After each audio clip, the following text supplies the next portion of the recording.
dinner for tonight is gizzard. I just make gizzard for dinner. But don't worry guys, I wash it properly. I put some onion, garlic, ginger, and these leaves here, because I miss eating gizzard. Then this is the favorite food of my son, and this one is for my daughter Dina.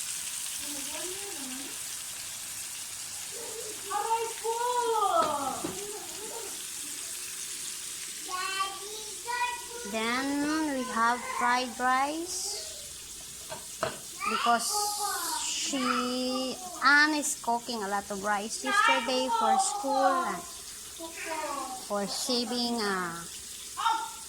rice. We just make it fried rice.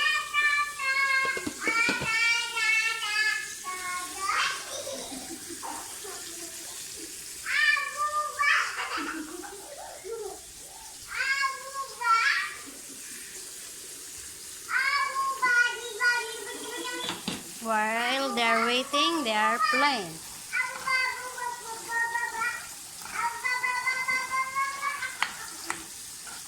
But my partner don't eat gizzard. Only me and my daughter and Anne. But Zahira is eating this one.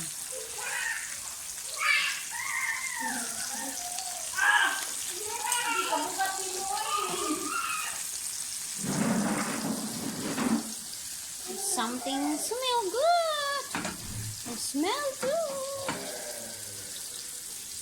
Thank you for watching guys. Have a nice night. Good evening. Bye bye. God bless. Mwah mwah. Bye bye.